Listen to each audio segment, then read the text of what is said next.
Hello, guys. This is your girl, Black and Indigenous American. It has been, I guess, a couple of weeks since my last video. A lot has been going on. Obviously, you know what's up in the national news. And as far as for me, I have been busy researching, and more researching. Let me know if you can hear me okay. Put a thumbs up or something in the chat box.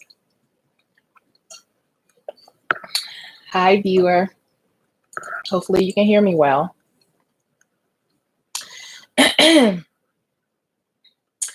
Thumbs up if you can hear me well. Hopefully you can. Okay, so anyway, I've been doing a lot of researching. This is my mindset right now. Hi, Travis Sanders. I actually know that name. I believe you have a channel that's designated to Indigenous American people, linked to people of darker complexions, right? As we will say, Black Indians. So I admire what you're doing, your platform, and thank you. And tell your mom I said thanks as well. A lot of great information.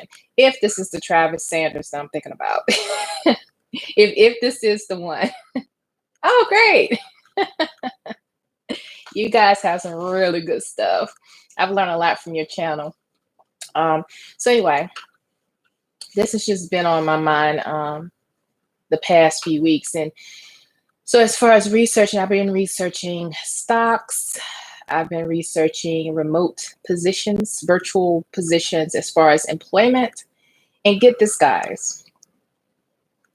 I requested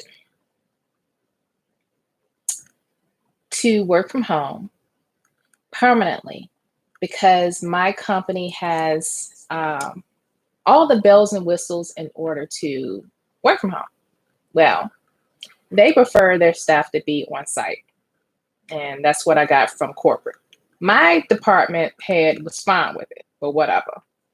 Fast forward to about a week ago with this man-made virus and all of this, things shutting down, being canceled or whatever due to it. And all of a sudden we get this message from corporate in an email of all of the rules and regulations they're putting in place to keep us safe. And one of the requirements in this email was that if you are sick, stay home, but you can take your laptop with you and work from home. If you come down with the man-made virus, then you can still work from home, but you have to be away for 2 weeks. If you decide you're going to travel internationally, you are required, mandated to notify HR, and you have to make sure that you stay away for 2 weeks when you decide to come back off your vacation and work from home. But a few weeks ago, you didn't want people to work from home. You didn't want to be the trailblazer in the remote access telecommuting culture or whatever. So I find that very, very interesting how that went down.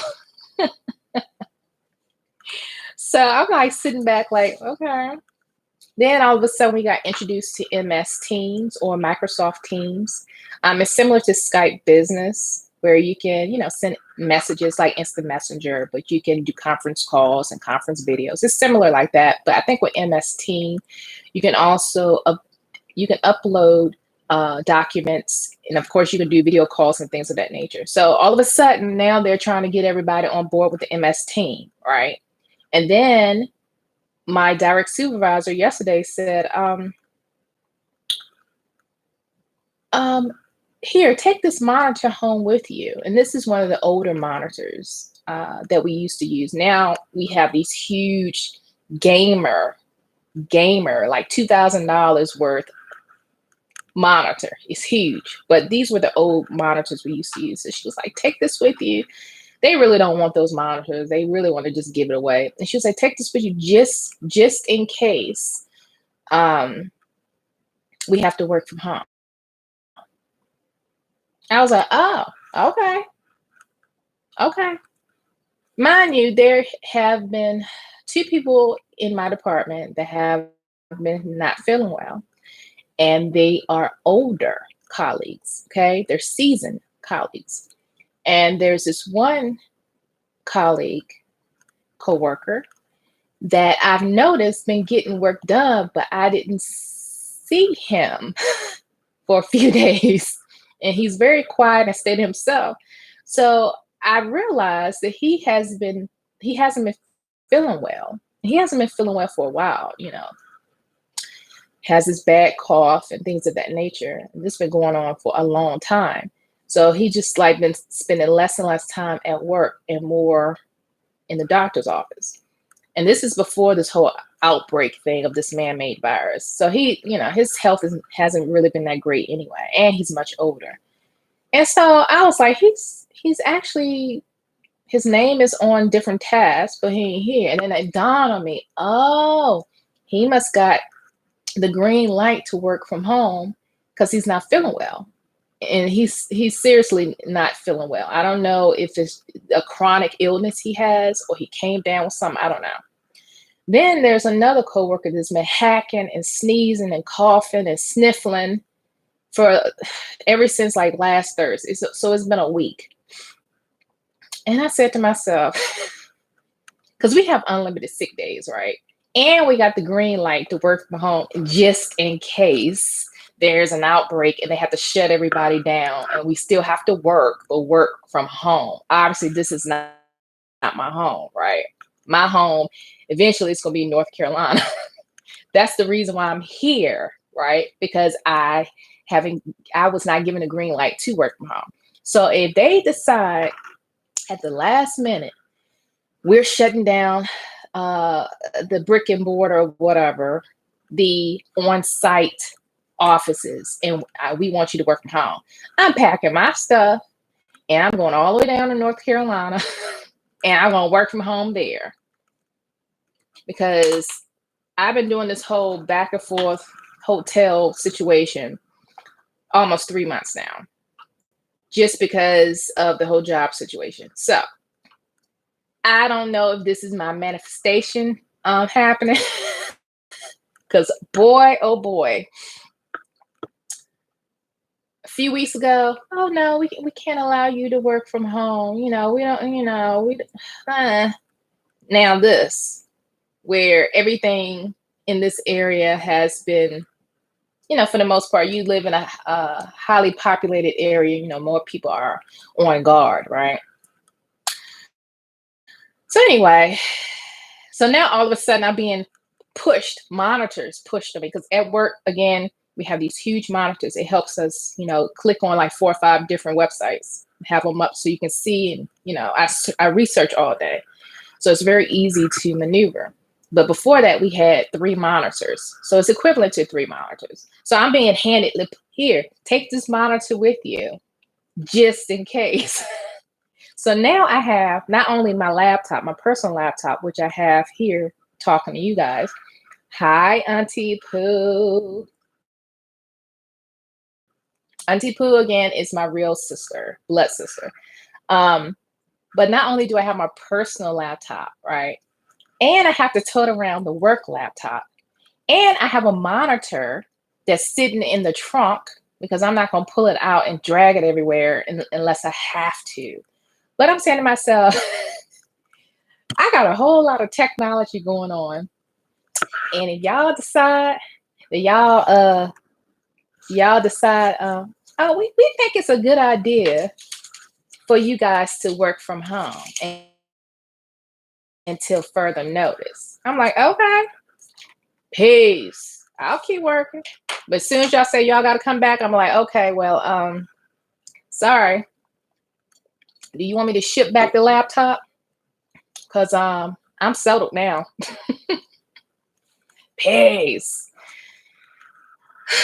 So anyway, that's, I wanted to go ahead and, put that out there. But I would say, guys, just stay um, hydrated. Like right now, I'm drinking water with lemon juice in it, alkaline your system that way. Uh, I've been eating oranges and, even though I haven't been eating as best as I have been in the past, but I'm doing what I can do because this hotel does not have a kitchen. So I do have to, unfortunately, purchase prepared foods and warm it up in the microwave. But whatever. Do what you can do and make the best out of the situation. So that's what I've been doing. Of course, this place has free breakfast, right? But I don't trust it. Guys, again, I don't say, I really don't want people to panic and go out and buy all the toilet paper. Like for real, toilet paper. But, and people call me a germaphobe. People for the longest time had called me a germaphobe because I don't touch doorknobs with my bare hands. I always take a paper towel, and I'll, put it on the door, or I'll open a door with my, my elbow. Like I don't want to touch anything. I put the paper down on the toilet if it's a public toilet.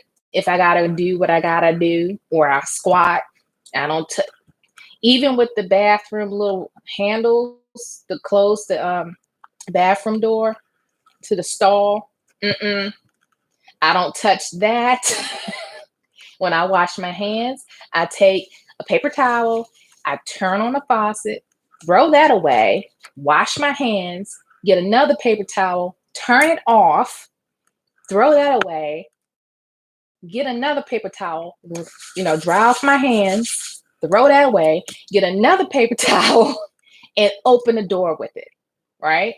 Because there's so many people out there, unfortunately, that do not have very good hygiene. And I think a lot of times it's because maybe they were brought up in an area, or they were brought up in a time where dirt don't hurt, that slogan.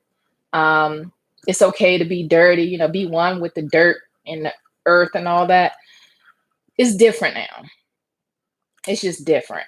And so whenever I'm in a hotel, like this one in particular, when I first get here, I pull out my spray bottle with a disinfector,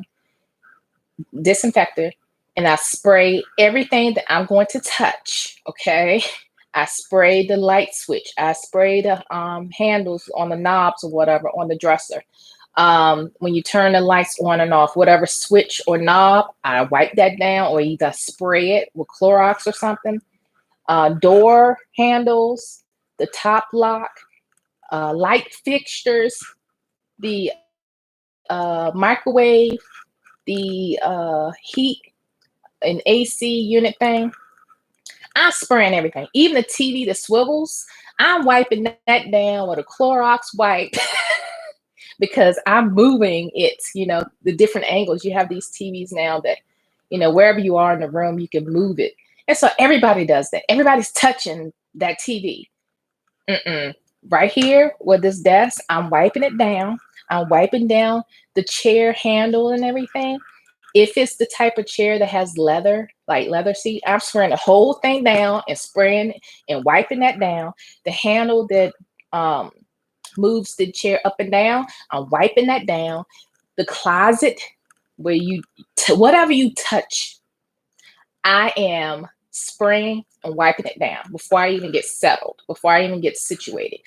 Bathroom, yeah, it may look clean. I'm going right behind the maid or the housekeeper, and I'm spraying down the shower and the knobs and everything. Everything. And even if I'm here for a few days, I don't have housekeeping coming in here every day. I don't know what kind of towel you using to wipe things down to hurry up and go to the next room. You might be using the same nasty towel just to make it look clean. Nope. I'm spraying everything. I'm spraying the countertops. And I mean, I've always been that way, but now I'm like more observant And like I know a few people thought that I was like a little bit too obsessive. I'm like, no, you the main one biting your fingernails, opening up the door when you go to Starbucks or wherever. You're not washing your hands. You're eating your chicken sandwich or whatever you're eating.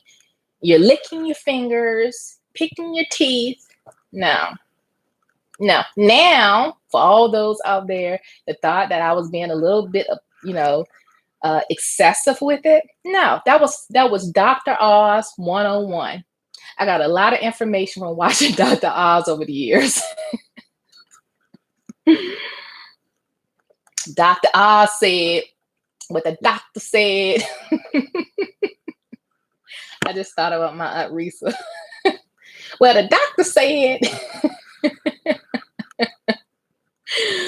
Anyway, so yeah, that's where I am right now. So I'll be checking out of this hotel. This is Sleep In. It's somewhat similar to Marriott Courtyard. And so, it's been clean and quiet, and the area is decent. So it's not like I'm in the hood or whatever, because I don't do hoods. I don't do ghetto. Sorry, I just don't. I would drive an extra 20 miles so I can feel safe.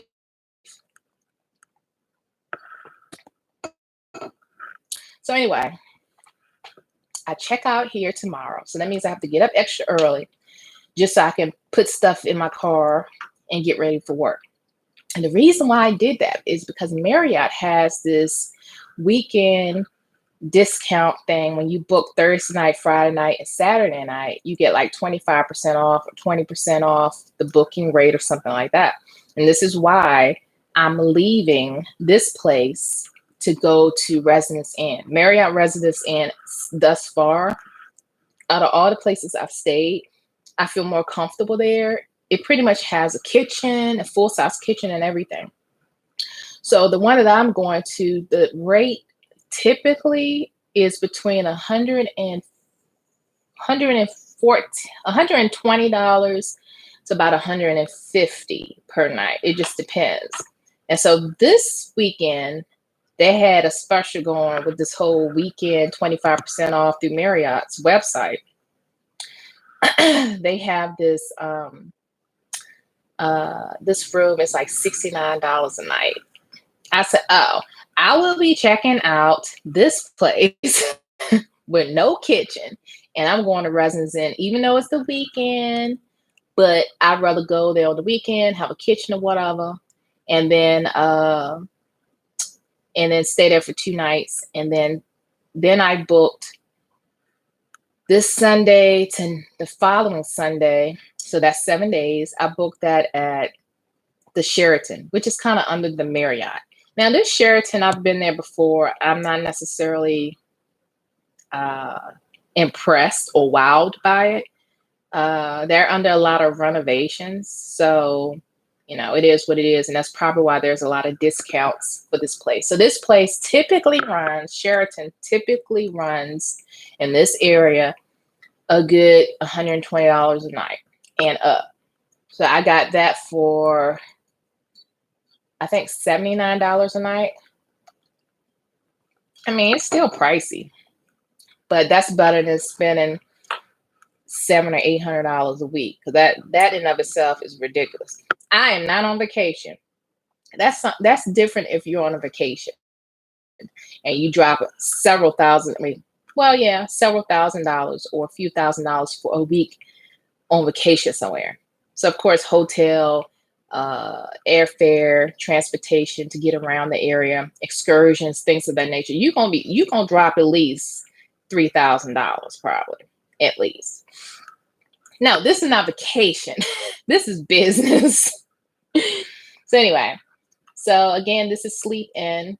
Like I said, I don't have anything negative to say about this place. Now, the micro fridge, the freezer, they have this setting on it where 2 or 3 hours out of the day, they defrost the freezer. It's set that way. I don't know why. I've had a micro fridge before, and I don't remember my micro fridge acting like that. So I think there's something wrong with it. They were just BSing with me. But anyway, so that's one thing that kind of irritated me that this particular freezer they have set where it defrosts every day for like 2 hours. So if you had a little frozen dinner in the freezer, it's not going to be frozen all day, right? I can understand if they didn't have anybody staying in this room and it was only the first day that the freezer was not fully operating. But then once you're booked, it should operate the entire time of your stay, period. I shouldn't have to be concerned if, oh, my frozen dinner is probably thawing out every other day because I hadn't eaten it yet. But anyway, other than that, this place has been quiet and clean, and I get to work within 10 to 15 minutes. So I can't complain about that. And then when I go to Residence Inn tomorrow, I will be about the same amount of time away from the JO Bay, about 15 minutes. And then Sheraton is a good 5 minutes away from the job. So, still close by. But the point is, I've already booked for next week. So if they come at the last minute corporate telling the staff, oh, by the way, we want y'all to work from home until further notice. Really? Well, let me see if I can cancel my hotel for next week. Because if it's not too late, I'm canceling the booking and I'm heading down to North Carolina where I'll be settling. And when y'all decide if this happens, when y'all decide you want everybody to come back, I'm like, well, I've been pretty much in North Carolina and, I've been working from home, and obviously it's possible because everybody did it during the crisis. So what's the problem with me continuing to, whatever, it's over. But the point is, if they wanted me to continue, right, remotely from that location, I'll do it.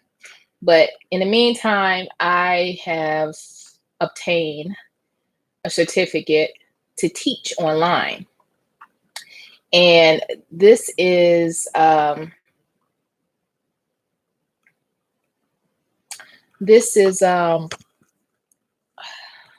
VIP Kid.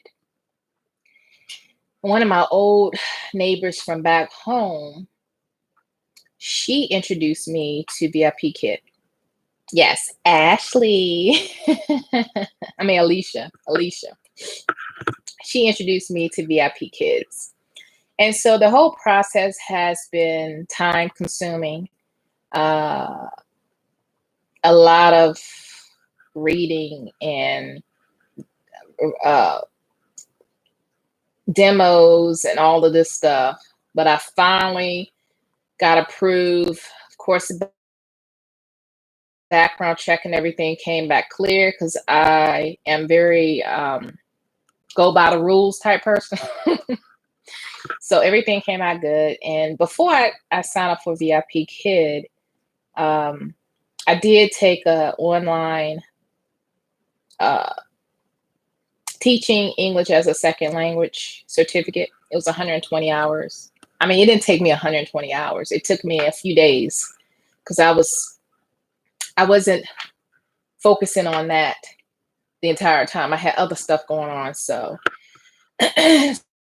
So I did get that certification, which is not through VIP Kid. VIP Kid has its own certifications, but if you want a certification that will be, I would say respected and received in other platforms, then you want to get a certificate outside of VIP. But VIP has its own certificates, and so I have 2 certificates through VIP now, in addition to the 120-hour certificate that I got a few weeks ago. So this platform is set up to help Chinese children learn English. And they're learning English at a very young age, like 3 years old and up. And so, So I passed level 2 and level 3 certifications during the whole interviewing process. And then you can go on YouTube and look up VIP Kid, and it's like a million affiliates because they're veterans when it comes to teaching. So and I'm sure they get like bonuses and everything like that. Um, but for those who are not familiar with VIP Kid, there's tons and tons and tons of YouTube videos of people who actually are VIP kids teachers. Okay. So anyway, so I decided to, and the thing is, Beijing, China time is 24-hour. Like right now, it's 7:56 p.m. Eastern time. Over there, it's 7:56 a.m. and it's tomorrow's date. So it's like March the 13th over there right now. And so you have to schedule most of your um, most of your classes outside of our time, 10 a.m. to 8 p.m. Anytime, around that, especially our time, if it's like 2 or 3 o'clock in the morning, our time, you have a better chance of getting bookings. And like on the weekends, our time, 6, 7, well, I would say 1, 2, 3 o'clock in the morning, our time on the weekends, that's like 1 p.m., 2 p.m., and 3 p.m. their time, right? So the kids obviously are up. It's a weekend. The parents have them in, tutoring or whatever. But our time, it's like 1 o'clock in the morning or 2 o'clock in the morning or 3 o'clock in the morning. So that's kind of the downside of teaching children live interactions over the internet, because you need to be perky and hi, how are you? We're gonna learn today and all of this stuff at 3 o'clock in the morning or whatever. So so I went ahead and again, this is my very first week, and apparently the norm is not to get bookings until a couple of weeks after you've become a teacher, after you get certified and everything like that. And so, long story short, even though I opened up my schedule, my availability, if I'm not taking bookings between 1 a.m. and 6 a.m. in the morning, as far as getting started and getting, repeat students to come back because they may like my personality, they may like my style of teaching. When you're first starting, you're gonna have to take those off the wall, hours. And obviously, if you're working like me, I get to work at 7:30 in the morning. I get off at 4. Well, obviously, during that time, those kids are about to go to bed or they're about to wake up. Well, 4 p.m. our time is 4 a.m. their time. So they're probably sleeping. So, just planning accordingly. So we shall see. I will talk more about VIP Kid once I'm in it and I'm really rolling with it and I'm, getting things going. Right now, I'm very new, so I don't have much else to say about it. But that is an option for people that want to work remotely and actually like to teach. And I like to teach, So yeah, that's an option. Let's see. What else is on my mind? Let's see. Christopher Smith. I know it's been a while since you text or you chatted this message, but you said, I'm in IT at TV station in Charlotte, GM, since sales and marketing home. I'm struggling to get folks on VPN. Huh. Well, I would say being in the IT field is definitely, a plus for you because you are familiar with the computer, obviously. And whatever you're doing, you can work from home, obviously. But there's so many people that, like you said, struggle to get people on the VPN. Like, I hate to say this. I really do. I understand there are people who have been doing what they've been doing for X amount of years, and they're experts to whatever it is. It has nothing to do with a computer, right? So when you're introducing new concepts or new ways of doing things that has anything to do with a computer, people tend to buck up. They tend to, resist. Believe me, I know. But we don't want to discriminate against people who are wise and who've been in the business for X amount of years. They have a lot of value as far as guiding and leading us who are coming behind them. But also, they have to, if they're going to continue to work in this environment, and when I say this environment, I mean just the working environment, they are going to have to adapt, assimilate, or whatever you want to call it, in the working environment. And that includes us now, because in 30 years or whatever, if we're still around working for somebody else, or even if you have your own business, you have to stay competitive, right? Yeah. They're going to have to assimilate. Not that, okay, some people, they can do it, they just don't want to do it. Like with me learning the past few weeks, just me just doing a whole lot of research and reading it, I finally was able to get the VPN on my personal laptop. That took some research. One of my friends is in IT, and he told me about this VPN that doesn't cost a whole lot of money. It only cost me like $20, but the value of it was over $500. So I jumped on that. I had to learn about how to set it up. The dude that was so-called helping me, who was a remote or virtual assistant, IT support guy. So we're texting, we're chatting back and forth, right?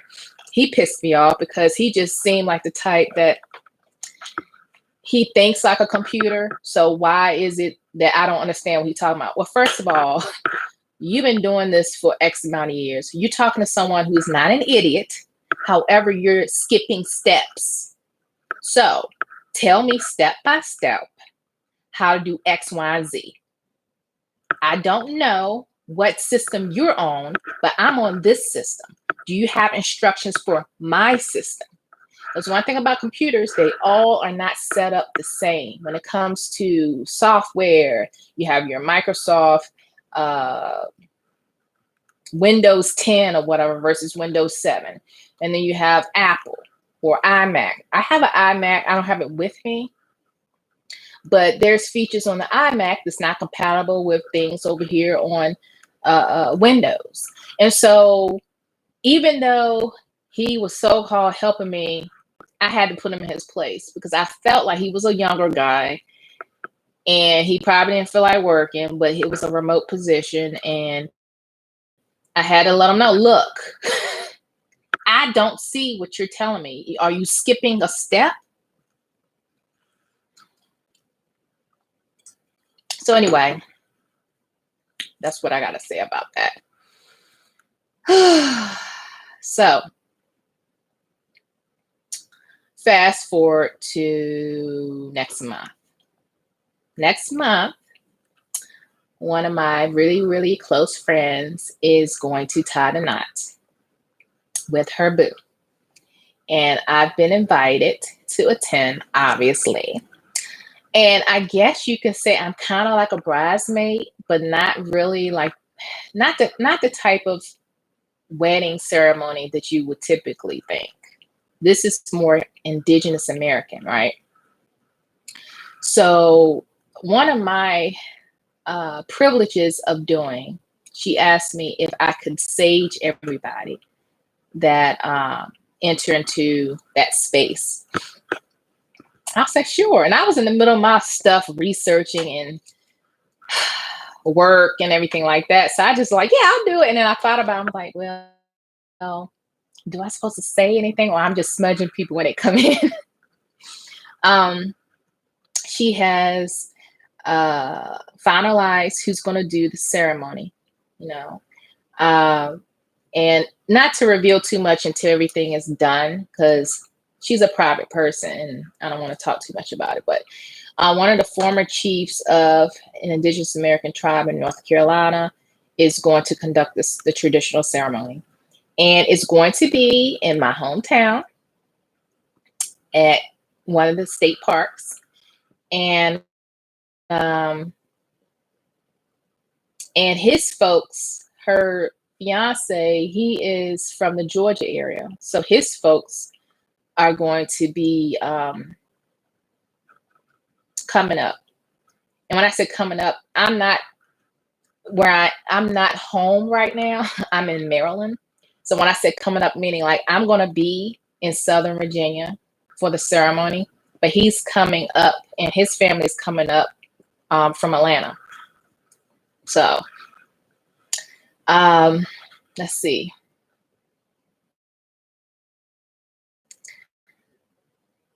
I'm trying to think of what else. So this next month I think should be good. I think next month I should be settled in where I'm going to be, where I'm going to work or whatever. And where I'm going to be is a good 4 hours away from my hometown. So I mean that's not a big deal. It is the start of powwow season, April. So I haven't decided which powwows to attend in the state of North Carolina. I mean, I've been to several, and there's some that I probably won't go back to. So we shall see. But whatever I do decide to do, I'll try, guys. I'll try to document it. Okay. Like I said, with everything that's been going on as far as, the relocation and everything, powwows is like the last thing on my mind. We had a full moon this Monday, and it was still Mercury retrograde. And again, Mercury retrograde is a time where there's miscommunication, things are kind of disarray, IT problems. The list goes on and on and on. You have to recheck and triple check your stuff to make sure you're not, sending the wrong document or something, that type of stuff. So then you had the full moon, the 9th of March, and then the 10th of March was the end of Mercury retrograde. And then there's this lingering part of Mercury retrograde, maybe 2 or 3 days after that. So I think today we should be good with the Mercury retrograde for a while. But then tomorrow is Friday the 13th. And unlike what many people believe, including how I believed years ago, Friday the 13th, or the 13th, the number 13th in general, is a very lucky number. So, happy early Friday the 13th, guys. Okay, Christopher says, could you speak on the Tuscarora powwow in North Carolina? I plan to attend this year. I have no clue. I've never been. The only powwows I've been to in the state of North Carolina is the Occaneechi Band of the Saponi Nation. I went to, they had a powwow in Hillsborough, North Carolina. And then on their powwow grounds, which was like 30 minutes, I think it's the same county, Orange County, but it's 30 minutes kind of back in the woods, further north, I think, in the same county. The last time I went to that was in 2016. Yeah, it was the summer of 2006. Well, yeah, summer of 2016. And then I've gone to the Holloway Saponi powwow, I don't know, 3 or 4 times. That's in Hollister, North Carolina. And I feel like those were the only powwows in North Carolina I've been to. Hmm. I've always wanted to go to South Carolina. I want to say, is it the Kahari people that have a big powwow down there? Maybe I'll give it a go. I might go this year. I don't know when it is, but sorry, Christopher, I have no advice or anything that has anything to do with Tuscarora powwow. I know Tuscarora people. I'm close to one, but oh, I forgot the Meharan powwow. I went to that once, and that is in northeastern North Carolina. Uh, Akaski or Ashaki, I can't think of the name of that place. I think I went there. I might have went in 2016. I think that was the last time I went. Yeah, the Meharan are, I think, closely related to the Tuscarora people. Um, but yeah, that's all I have to say about that. Many people that are from North Carolina that are on the powwow trail, I see them a lot further north, like in Virginia, DC, and Maryland. But as far as me going to their powwows, nah, it's been a while. Um, so, Christopher, are you in the state of North Carolina? Because when I was really excited about attending these festivals, I was living in Northern Virginia and I was driving all down to North Carolina, all around Virginia, then eventually up in Maryland, and then in Pennsylvania, and then in Delaware. So, but yeah, are you located in North Carolina?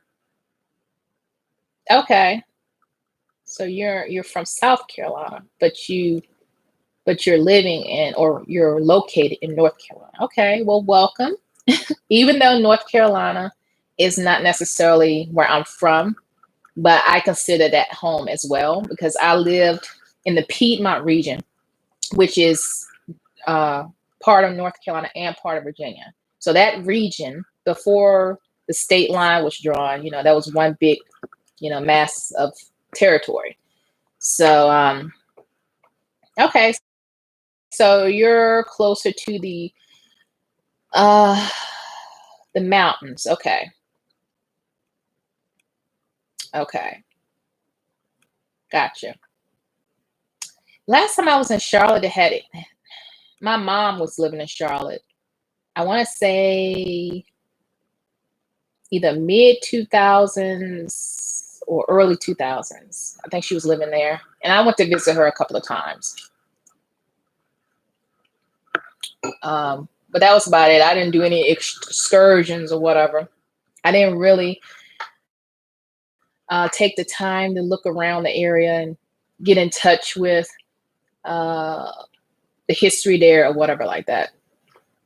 I didn't start doing that until I was in my, I guess, 23 years of age. I think that's when I really started, like after I finished my bachelor's degree, I had a lot of time to just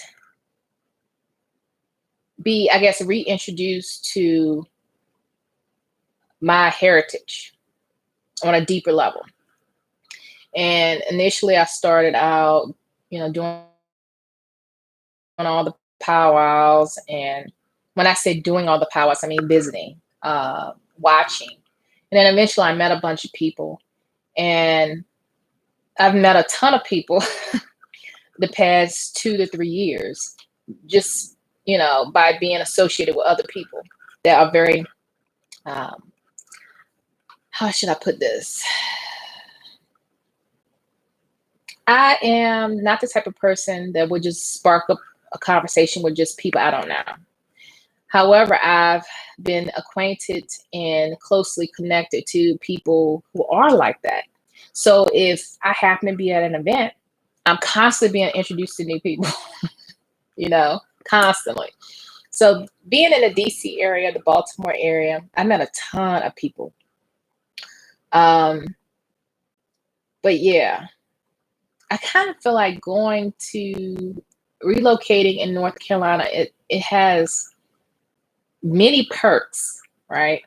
But then coming from the DC area and then going down there, yes, it's slower pace in certain sections of the state. You know, you have a slower pace of life. I come from that type of life, and that's one reason why I moved away, so I could advance in a career and all this stuff, and not just be stuck in that um, mindset and that pace. You know, this is the way things been around here. We ain't gonna change for nobody. That type of attitude. And so I feel like, you know, there are areas in the state of North Carolina, and I'm sure in other states as well, where people have been doing it the way they've been doing it. And ain't no need of going in there trying to inspire nobody to be innovative. So, you know, I do have that side of, you know, that transition. And if it's not for me, it ain't for me. But I have, again, I have anticipation of being down there, because when it comes to Indigenous American interactions down there, yes, it can be tricky, and you do still have discriminative uh, ideologies within tribal communities, but I don't want that to deter me from learning more about my roots in that state. I hope that made sense to you guys. Because there's aspect of not changing that's also beneficial, because when things are changing all the time, it's difficult to keep track of what's going on and who is who and where they're from and all of this. So I do respect the fact that some people keep it the way it is, because it's a lot easier to keep track of who's who and family tree and, you know, things of that nature. So, I mean, you got to take the good with the bad, right? So, let's see. I would say that there are so many opportunities out there as far as cash flow. And I've been, you know, y'all, if I ever said that I was a note taker, I mean it. I mean, I take notes, I research, I read, you know, I have notes after notes. I mean, I've been doing my homework. This is one of the main reasons why you guys haven't seen me much on YouTube. I mean, I'm a note taker. I just, like these little post-its right here, this is me at work thinking of stuff. Oh, that's a good idea. And I jot it down, and then I go back and research it later, right? Note taker all day, all day. Notes, you know, just different things as far as cash flow. And one big thing that I've learned is that a lot of people are affiliate marketers. It could be anything. They will market the hell out of it, and they're using it with the internet. And one example that I got is people who stand out at the corner of, let's say, a major intersection, and they're twirling signs like, you know, free car wash, or, you know, mattress discounter, 50% off, buy one, get one free, you know, and they're standing there twirling it, right? Well, you have digital marketers like that. And what they're doing is they're trying to attract traffic, buyers to a particular website, or what have you. And if you can get people to buy a product or service, if they click on your link, then you get points for that or commission or whatever like that. It's like I'm always giving advice, or I'm always saying, oh, I like this product, I like that, or I like this book, right? I've been doing book reviews for a while because I like to read if it's interesting. And I like to share with my followers if I find something that I think is really good.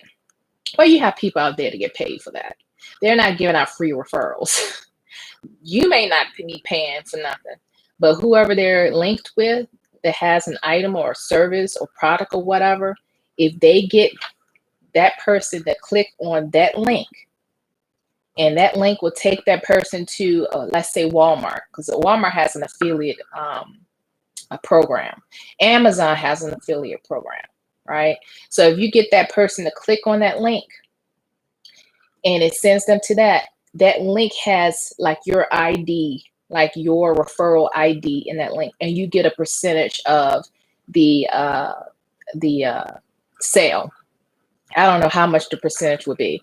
If it's a large ticket item, which is apparently it's very secret in the internet world, but the large ticket items, thousands of dollars or whatever like that, if you talk enough about it, if you get a handful of people that click on that link and actually buy the product, you sitting real nice. You didn't have to ship it. You didn't have to store it. It's not like you had all these products in your basement and you have to wrap all these products as if you are the manufacturer. Well, not necessarily the manufacturer, but you are the warehouse or whatever. All them people got to do is click on that link, because whenever you get emails, guys, whenever you get an email, click this link. And you click the link to see what the product is and move on with life.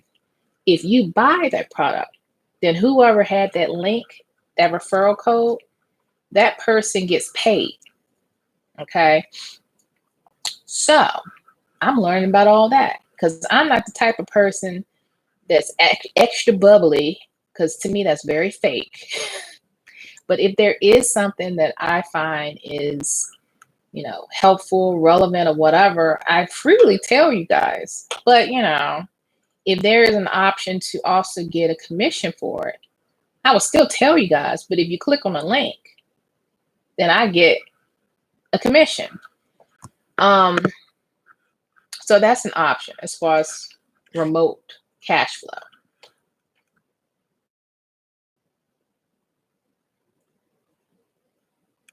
Then there's if you create your own website. And when you create your own website, you can also have an online store. And at first I was a little confused, and I'm like, well, so are these people actually creating these products?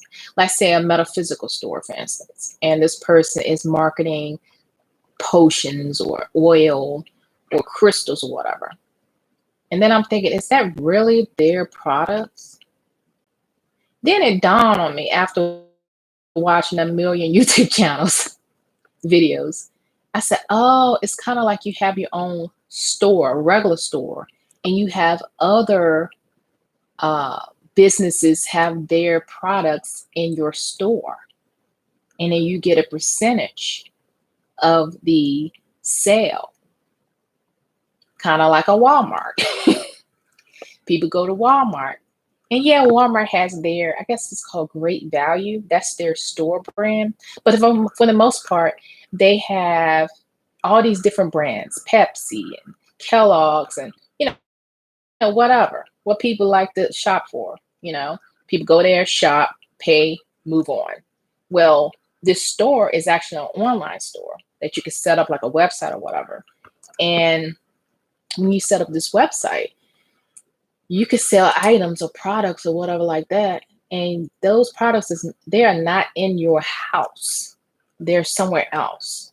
But you are, if I'm not mistaken, you are leading people, right, to purchase an item that you don't own, but it's a platform for this person to sell their product. Like, let's say natural uh, hair lotion, or uh, raw mango lotion, or whatever.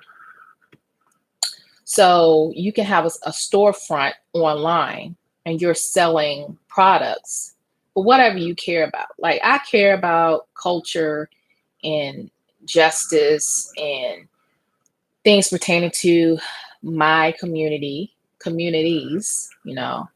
I'm not just in one community, but I talk about genealogy, I talk about, history, I talk about just research in general. And over the years, I've given some advice. I've given clues in here. Whenever I'm learning something, I'll try to share with you guys. But if I have a platform, a website or something like that that you guys can go to, I can literally set up links in that website. And if you click on an item and you like it, and you decide that you're going to buy it, I get a commission. So people right now have online stores, items they don't own, but it's a platform, right? Because if you have enough people following you and you suggest, oh, go to my website, go to my website, go to my website, and they click on items that you kind of like Oprah Winfrey, uh, my favorites or whatever. And you was like, oh, I like this. Oh, this was a good source to learn about Black Indigenous Americans, or whatever like that. Um, and, and they click on that link, and then behind the scenes, you know, they get the item shipped to them and blah, blah, blah. And the store, the online store, person who owns it gets a cut. So people been doing this for a minute, y'all. And so over the past few weeks, I've been learning more about that. And when I get settled, I'll probably dive a little bit more into that and create my own website and, things of that nature. Also, I was learning about ways to find money that's owed to you. They can find you to pay the bill, but when it's time to hand over money that's owed to you, oh, they can't find you then. Ain't that something? Anyway, I went to Virginia's unclaimed funds or unclaimed property. Each state has its own .gov website. So like Virginia.gov, and then you search for unclaimed property, whichever state that you lived in. Somebody's really walking hard. And I'm on the top floor, so it's coming from next door. Anyway, back to what I was saying. So I went to Virginia's website, virginia.gov. I searched unclaimed property, put in my name, and I guess the last 4 digits of my social, whatever like that. There are 3 addresses that apparently I have unclaimed funds. It could be 50 cents. It could be $50. It could be more than that. But apparently these unclaimed funds are kind of put in one big pot, and it sits there, be it the state, feds, your local government, municipality, and it's supposed to sit there, but they can't find you, right? So you got to look for this stuff. So there's this one, I guess it was an old bank that I used when I was in college, and I never used it again because I got a credit union. So I must have had a few dollars still in the bank. Maybe it was like $5. I don't know, but I got to find a way to prove that I live there.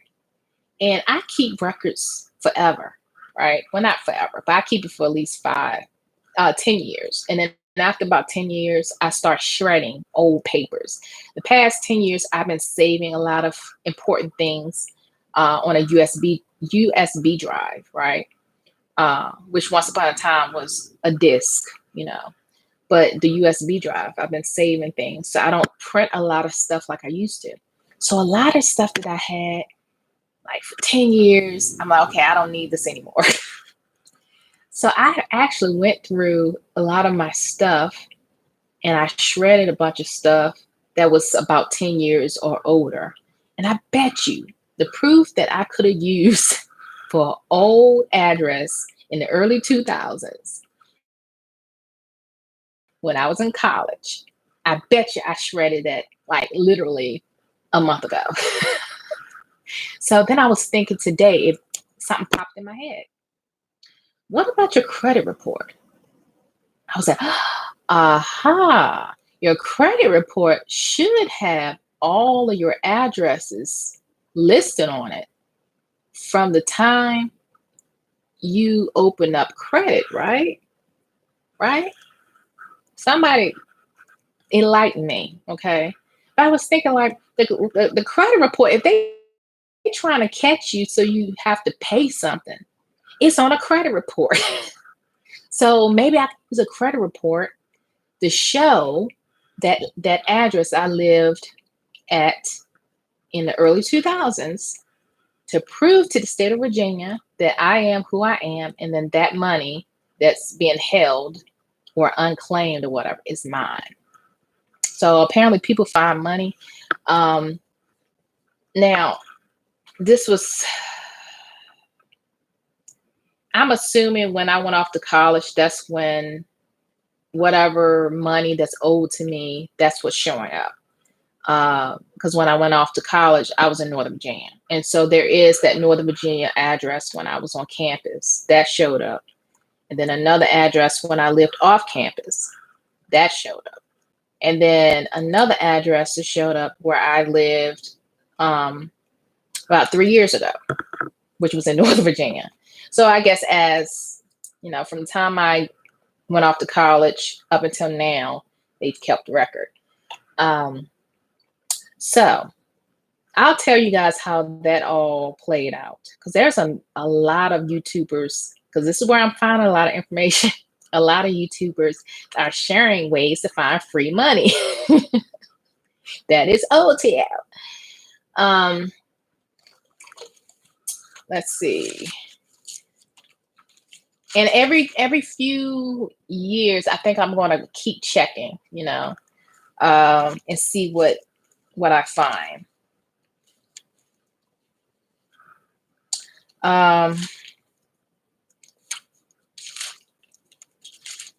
And then, you know, sometimes if I'm at work or whatever, and something will pop in my head, or I hear someone say something, I say, oh, I like that. I like that. So I'll read some of this to you guys. This is kind of off topic, but this is how I think. Like, even though I may be looking like I'm sitting and I'm calm, but in my head, I'm like, pew, pew, pew, pew, pew, pew, pew. Like thoughts just pop up. Like, where did that thought come from? I think majority of the time, those thoughts are not my thoughts. As some people say, people download things. I guess I'm downloading information from another realm. Because I'm sitting there thinking like, oh, I don't know why I can't figure this out. You know, and after about a while, something will pop up like that. I'm like, where did that come from? Let me hurry up and write that down. So anyway, one day I wrote down, and again, I don't know if I was listening to someone or it just popped in my head.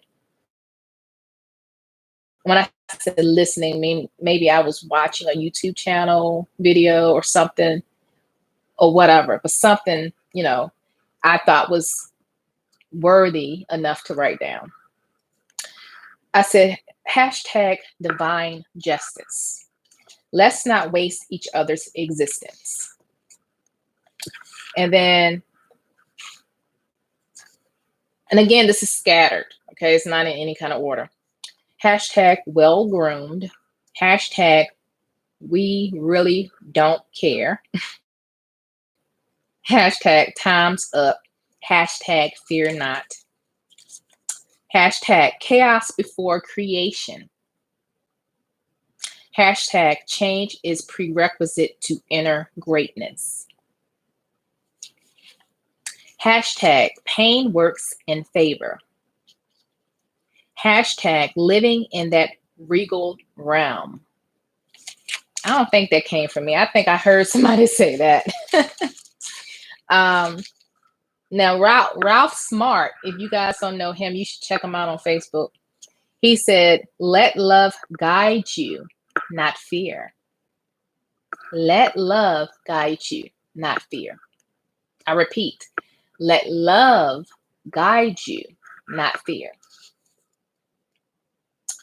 And here's one. Hashtag growing.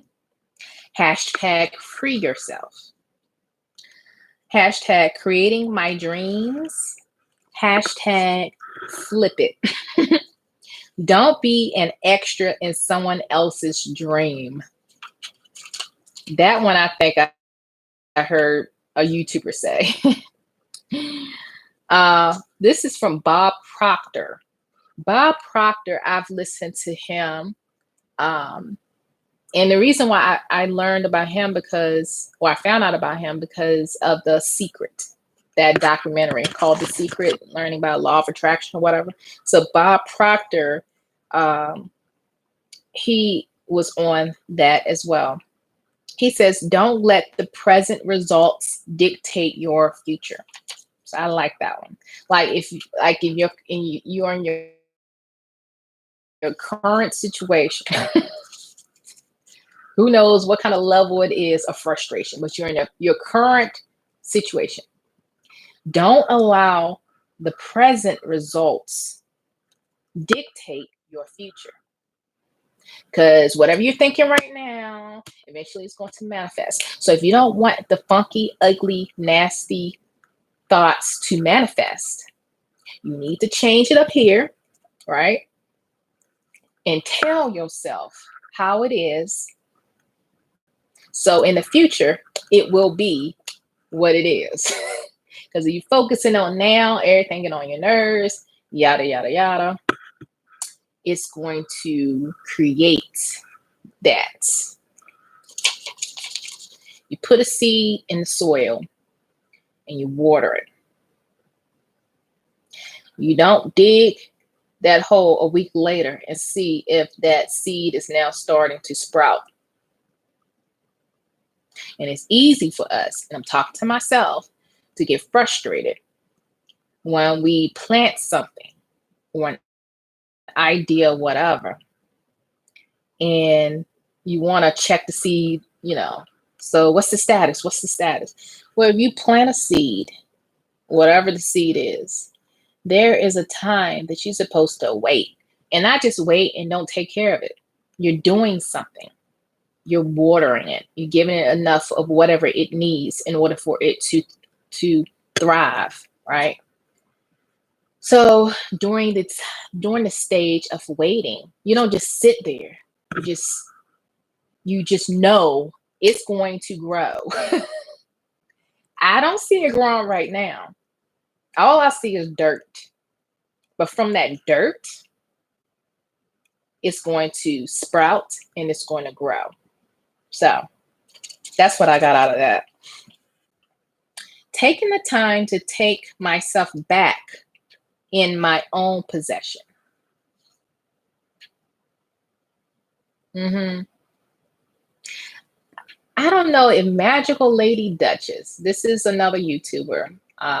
She could be off the wall sometimes, but she sometimes drops some gems, some things that she says. And I think she was the one who says this, taking the time to take back myself, or take myself back in my own possession. Hashtag creating my genesis. Hashtag lemonade, hashtag my queendom. I want to change that and I want to say hashtag my empire. Okay, not kingdom. Let's see what other things that I jotted down.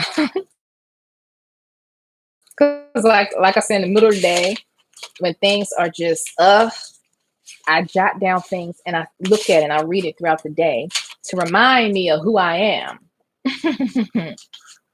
And don't allow someone else to take me out of my character. Never give them the satisfaction, right?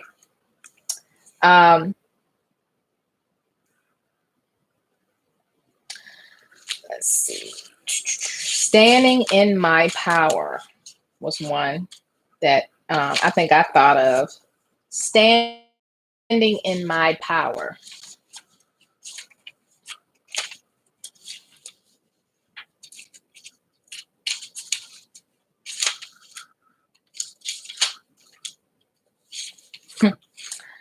Nwensi Nika.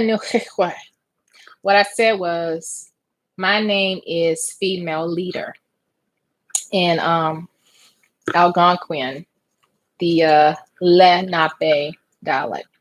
So again, I said Nwensi, which is my name is, Nika is female leader. Because I believe I'm a leader. And if I believe it, that's what I am. And what you believe you are, that's what you are.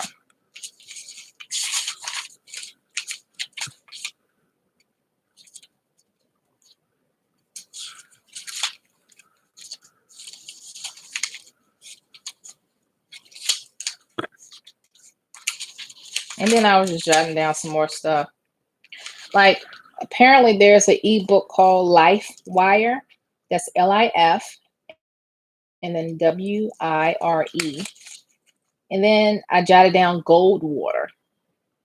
Like gold, GOLD. Brother Blue Pill or Red Pill, I've been somewhat following him. They're twins. And I think they've been talking about gold water. It's supposed to be good for your immune system and all that stuff. So I jotted that down. Then I jotted down, I am a part of the divine blueprints. I am a part of the divine blueprint. I think that was mine. I don't think that was somebody else's. So anyway, I just jot little things down throughout the day. There's so many distractions in life. It's like, it's best to have if you could jot it down in your cell phone in the notes app, that's great.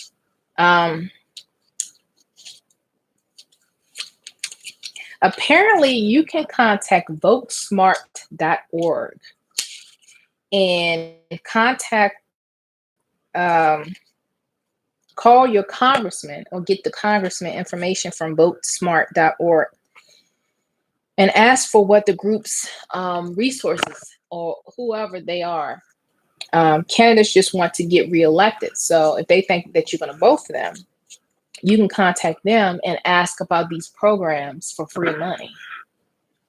And then they got their group to do all this research and give you the information. I haven't done that yet, but apparently that's an option to kind of avoid the scams out there and hours and hours and hours of researching. You can contact your local congressman's office and find out through votesmart.org and ask them specific answers about specific things that you're trying to get done.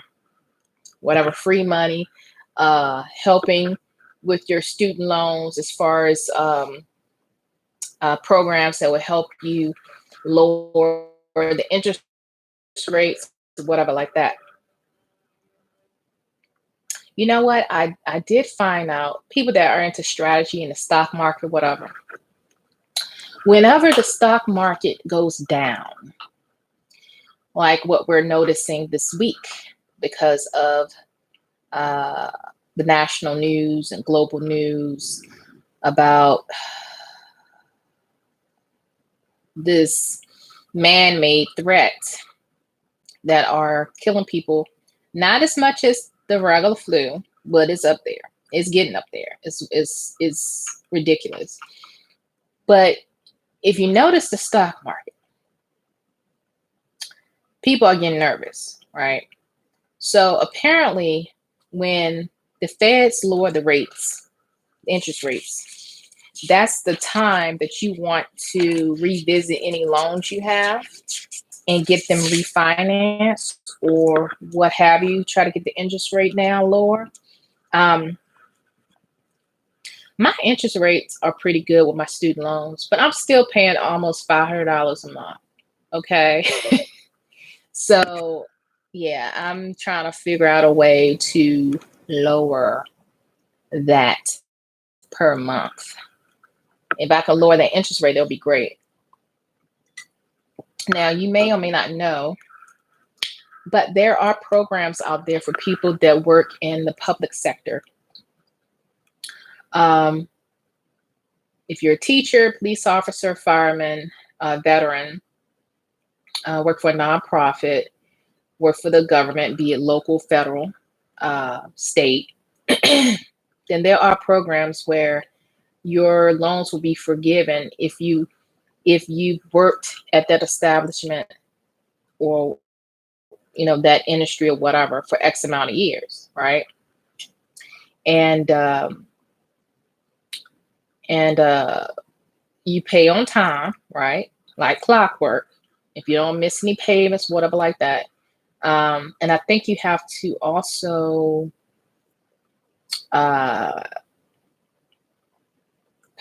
resubmit paperwork to make sure you are working where you're working. Now, currently, I do not work for any of those industries, right? So that's kind of out for me. But people that do work in those industries, there's so many programs. And see, as a teacher, a regular teacher at a regular school, that's one thing. But then I'm wondering about the online teachers. And technically, I am an online teacher right now. I haven't booked a class yet. Haven't had anybody. I've booked a class. Now I opened up my schedule, but I haven't had parents book me yet because I'm new. But I'm wondering, okay, does that extend to online teachers? You know, do you have to be a full-time online teacher? If they do extend it, does it have to be full-time or can it be part-time? So I'm thinking about just so many different like angles. So being that I've kind of been out of the loop with technology or what have you, but now there's so many things out there where you have to verify your identity. And so you don't just put in your password and move on with life. It's like now they want you to verify who you are. They send you a text message or they send you an email. Then you got to click on that link to verify you are who you are. So that type of stuff, like over the years, I really, with the systems that I have now, I really wasn't partaking in a lot of the things that I am now. And now I'm noticing, oh, my computer is actually pretty old. Like this laptop just turned 8 years old because I bought it in 2012, February. So it just turned 8, which is dinosaur years in IT, right? And yeah, so this laptop, when I got it, was Windows 7, right? But then I got Windows 10, upgraded or whatever like that. But at the same time, now with all this software out here, it's like you got to download this, you got to download that, and then you find out, oh, I have all these blockers on my computer. How do I get rid of the blockers that I don't need versus the blockers I do need? Because I don't want my computer to be, threatened. Anyway, hi, Native Mister. You said stock market going down because Trump is incompetent. He could have been ready for this virus. He is the reason we have no tests for this virus. He is now blaming the foreign countries for this. This virus has always been around, but it has changed and become more dangerous. It's a dangerous strand. What I'm hearing is another strand of the flu. That's what I'm hearing. It's another strand. Um, I believe it's man-made, but then again, maybe organisms or whatever viruses they multiply. They um, what's the word? It's on the tip of my tongue. But they find ways to survive. Like if there's a vaccine for a virus, they may come, like a virus might come back stronger. This is one of the main reasons why I don't like taking a bunch of medicine, because if something bad does happen, very, very crucial. Yeah, that's the word, adapt. Thank you. If there's something very, very crucial, I want my system to um, respond to that medicine. I don't want to be pumping myself with medicine if I don't have to. And then as soon as something comes out, the vaccines or whatever that's available, my body is not responding well to it, because, you know, kind of like my eyeglasses, right? I've had these prescriptions for at least 5, 6 years, right? And the reason why is because, number one, I don't want my prescription for my eyes to go up every year. I've was told years ago that you don't want to do that, because then your eyes get weaker and weaker and weaker. So I told myself, well, I'm not changing my glasses prescription for at least 3 to 5 years. You know, if I absolutely have to, I will, but I'm trying to slow this down. Now, my contact lenses, yes, but I rarely wear them now. Because where I work, the atmosphere has a lot of fragrances, be it smoke, cheap perfume, you know, so it bothers my eyes. And the space that I sit in, there's an exit directly to the parking lot. So all the smokers are walking in and out all day. And so in the summertime or the springtime, when they're opening the door, you know, there's pollen or whatever coming in. So the point is, since I've been at that location, I rarely wear my contacts because it just my eyes are always irritated. But my contacts are always updated with the prescription. But my glasses, not so much. Oh, the other reason why I haven't changed my prescription is because if I change my prescription, the lenses, I want new frames, and I can't find frames that I think is cute. I don't need big frames like this. It ain't gonna look right on my face. Coke bottle, like no, it's just not gonna look good. And now this whole cat eye shape glasses that once upon a time was the style, and then it came back again. I don't like that. So that's kind of my thing. Like, I don't want to consume a lot of prescription or over the counter prescriptions, even down to my glasses. I don't want to rely so much all the time on that stuff. So when things go down and I'm like desperately needing some kind of vaccine, right? My body will respond to it. So Native Mister says that's how staph infections start. Viruses and germs get defense from drugs beyond immune. Yes, how are you just got here in the middle of the conversation? I'm doing fine. I've been very busy. I've been very busy in strategic ways of uh, work and hotels and finding free money. That's where I am right now. And I am officially certified to be an online teacher to teach English to kids from China. Well, not necessarily Chinese kids, but the platform I'm using is specifically for kids in Beijing, China. So I've been busy getting that all set up. And again, I love to teach, I love to share and all this, but this is different because these children are just learning the language. And so you have to be very animated, use your body for different motions and stuff, and, talk slow. And it's funny because I was thinking about my nieces, nephews, and especially my nephews are in their 20s now. When they were babies, we talk to them, goo gaga, oh, you're so cute. Did you say dog? And we're saying it fast, and then they'll say dog, dog, dog. But at that age, they're so like sponges, they absorb everything like really super duper fast. So a lot of these kids that will be learning English online, they are probably maybe 3 or 4 years old.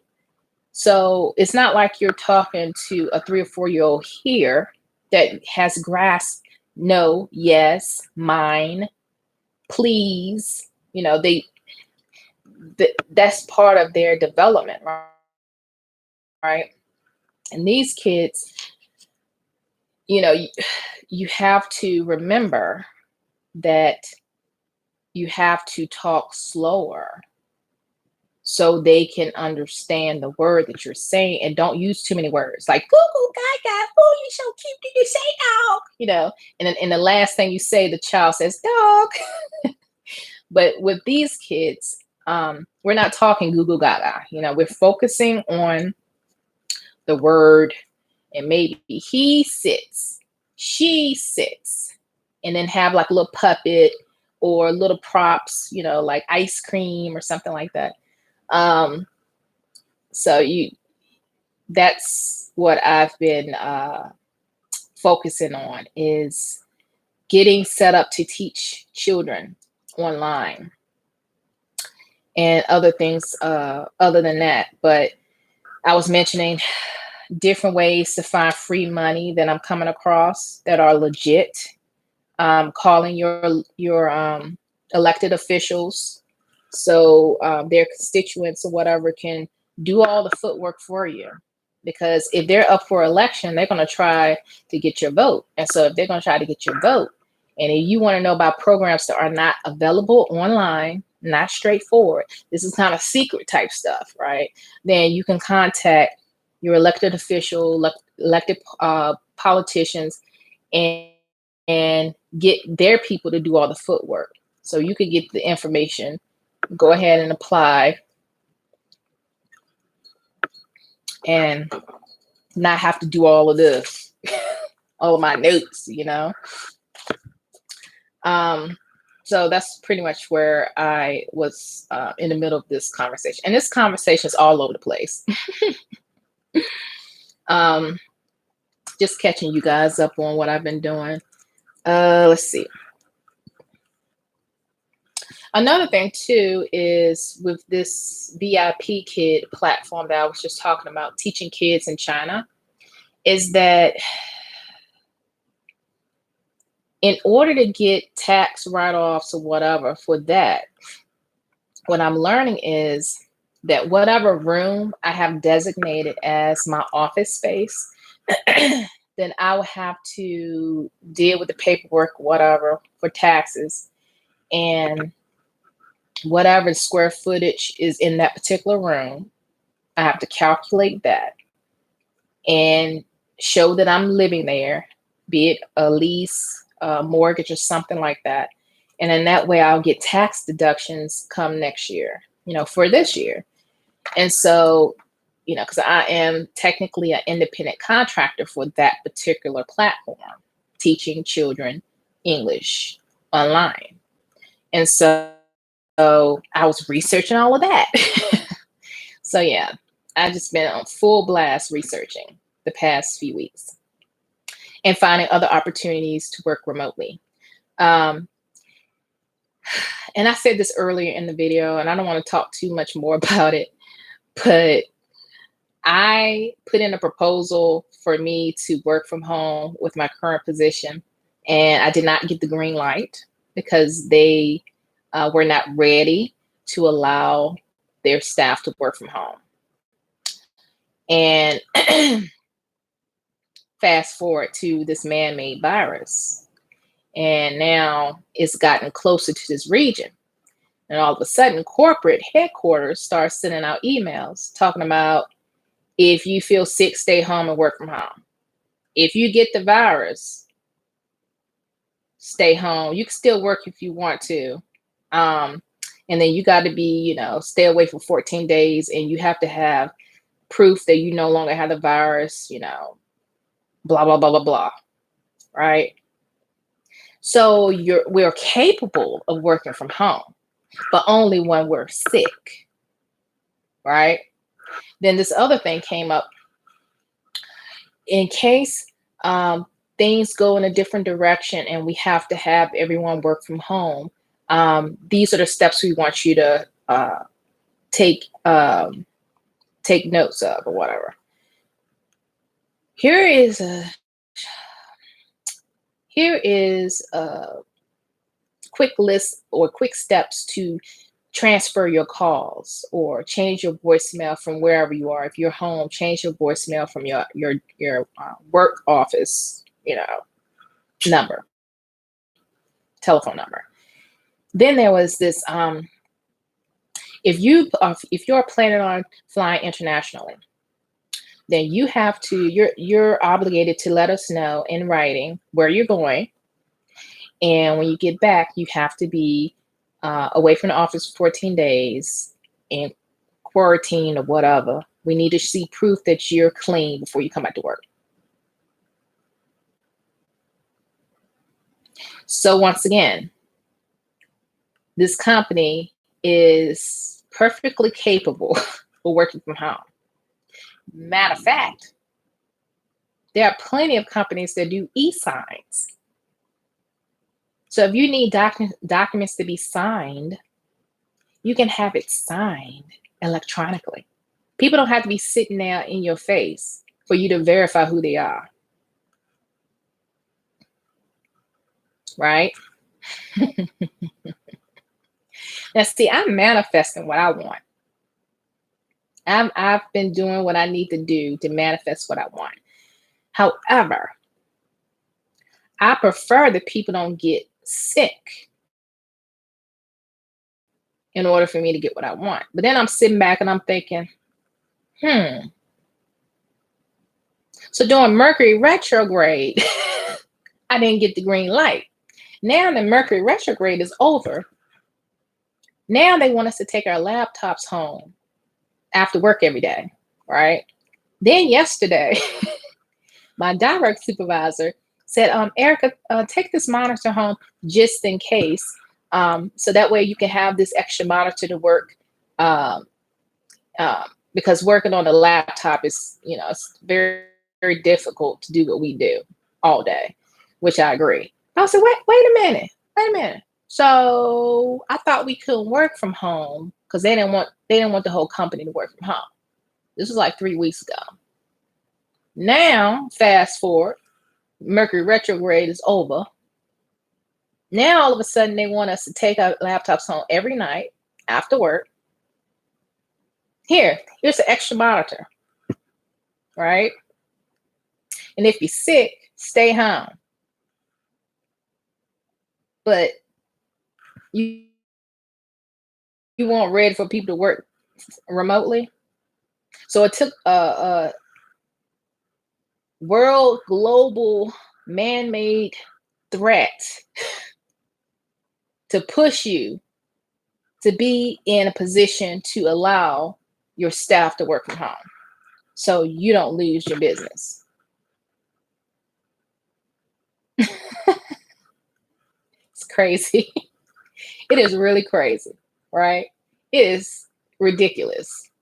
So anyway, I'm online. I'm looking at other opportunities that's remote. There's other companies that are similar to where I work that are offering remote virtual telework positions. Again, I think a lot of these courthouses, they're so stuck in their ways and don't want to embrace electronic recording. I think they're going to reconsider things. I think a lot of these schools are going to reconsider allowing their students to take classes online. It's not that difficult.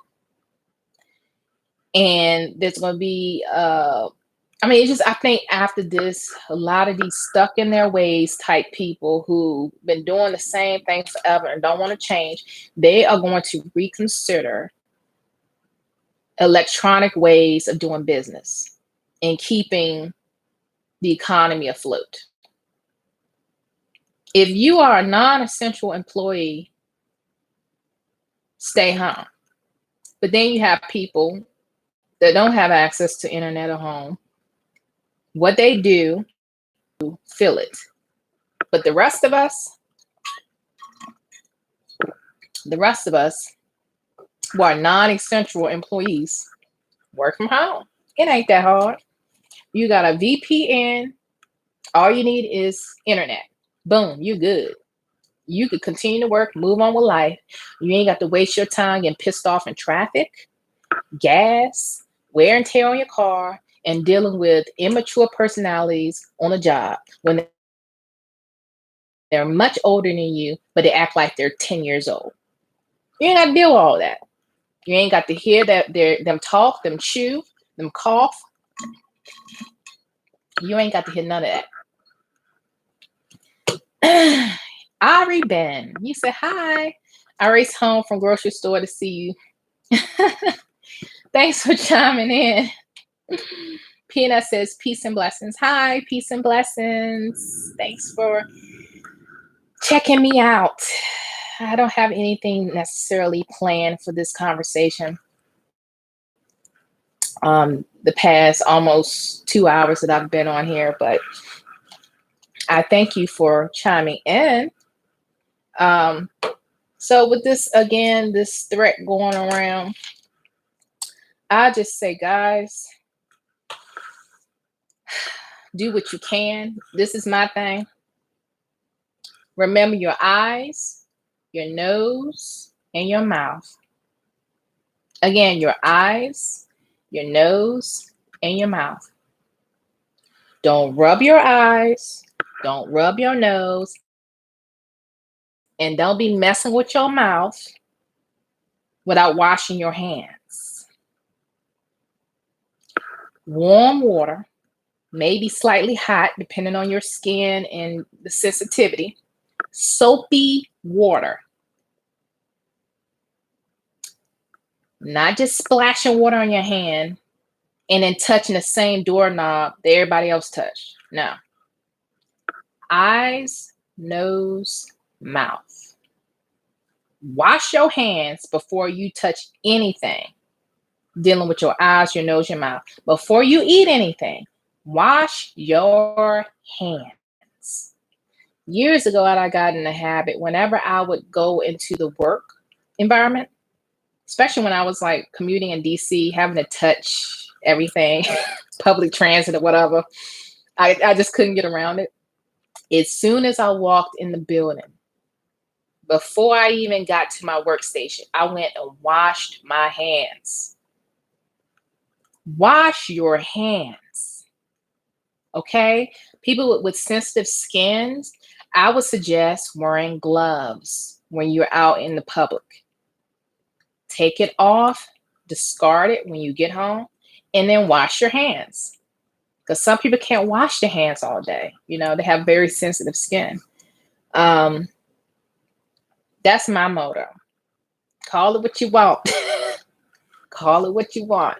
But when you dealing with your eyes, your nose, and your mouth, this right here, this is the part that you can control. You can't control somebody sneezing in the elevator with you, right? Or coughing without covering the mouth. And children are notorious for that too. You can't really control grown people doing that. But remember, the headquarters of my company sent out an email reminding people how not to spread this threat. Wash your damn hands. If you cough, cough like this. Don't And some people are notorious.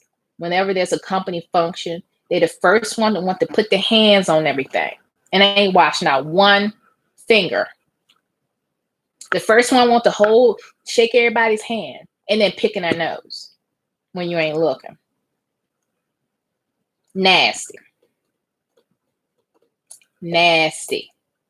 And apparently in that letter from headquarters at my job, they were stern about that thing. And they was like, and if we find out that you're not taking the precautions to keep us all safe, then we will have to take other measures. That means wash your damn hands, cough like this, and if you're sick, stay your behind at home. That's what that means. Just saying. Ari says, bat soup, the culprit. Asians eat bat soup. I was dumbfounded when I found out. Yes, this is another thing that people used to get on me. Like people that close to me that are from different backgrounds than me, as far as culturally. I would offend some of them because I didn't eat certain things. And the main thing was just try it. Just try it. Just try it. And one thing about me, one of my pet peeves is whenever I am in a situation where there's food I'm not familiar with, the pressure of having to try it. And if not, culturally, it is an insult if you do not eat their food. You might as well just slap them in their face. I mean, it's equivalent to you slapping them in their face. And so on a few occasions, it was brought to my attention that, it was disrespectful when I rejected the offer to try some dish or whatever. So fast forward to today, you don't know what the hell you eat. Oh, it's a delicacy. It's a delicacy. Okay, delicacy. What's that man's name? It's this show where he eats weird food. I don't know if this was a Food Network or Travel Channel, but he would just eat anything and everything. You had to have an acquired taste for a lot of the things that he would eat. He would eat some off the wall stuff. He probably ate some bat soup. That was his show, and I guess the show is still on. But he would just go around the world and just eat foods that just was very extreme. So back to me, I've always had a pet peeve of eating everybody's food. And I might, on my own terms, when ain't nobody watching, try something to see if I'm okay with it. For instance, Vietnamese food, I'm not necessarily a huge fan of Vietnamese food. I don't like pho, and I don't like the whole fishy sauce dip that is a staple. It's kind of like ketchup for that cuisine. I don't like it. I don't like nothing that smell like fish that's been rotten. That's my opinion. Yeah, Andrew Zimmern, bizarre food. Yep. Was that Travel Channel? And it used to get on my nerves because it would come on during dinner, like when I'm eating, and I'm like, ugh, and I would change the channel. Anyway, yeah, the Travel Channel. So anyway, that was one of my pet peeves over the years is if there's a function going on and it's food I'm not familiar with, I will find a reason not to go to that event.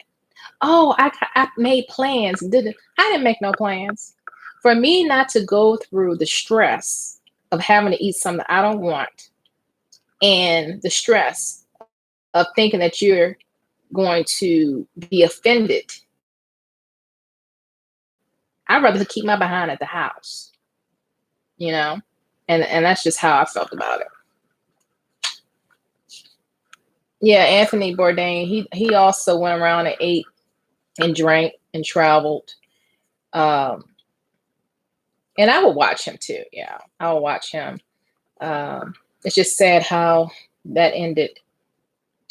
You never know what people are going through. You never know. I never saw the movie Joker, but apparently, from what I'm hearing, his character is very similar to um, a lot of people out there who are internally suffering, and they find ways to um, to deal. Some people hurt people. Some people get consumed with their career. Um, it's something that they do to medicate, be it food, drink, drugs, sex, whatever, you know. And so you really don't know what people are going through. And it's just sad whatever happened to Anthony Bourdain. I wouldn't necessarily say that I was a huge fan of his because his personality was very sarcastic and almost like entitled. Like wherever he would go, it just seemed like he had this entitled persona about him. And so, yeah, I was like, whatever. But I did watch the show. But with that said, may he find the peace that he was seeking in this physical realm, wherever he may be, because his energy never died, right? Energy doesn't die. It just transfers somewhere else. So, um,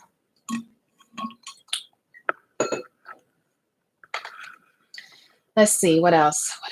What else?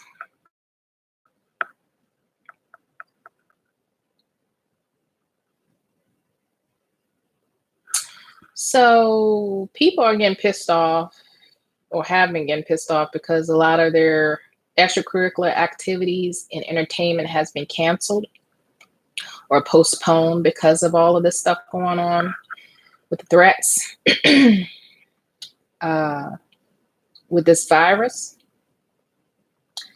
And this is just my opinion.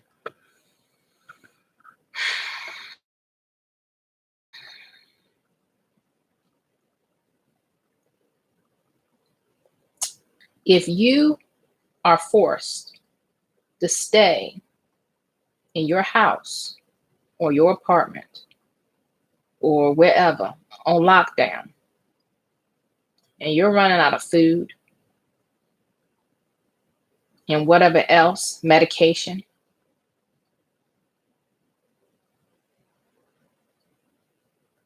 compared to a ball game,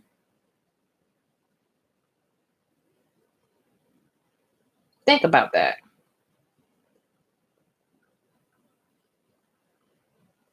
The last thing that would be on my mind is somebody bouncing a ball and making a jump shot or a jump shot. Sorry.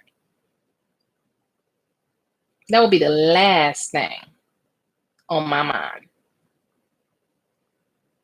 And guess what? Those players going to have enough food and medication, whatever they need, if they on lockdown. But you worried about them playing in the game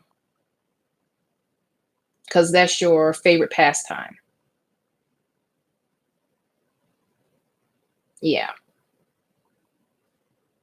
Versus someone who can't work from home and they're told they have to go home until further notice because of this virus.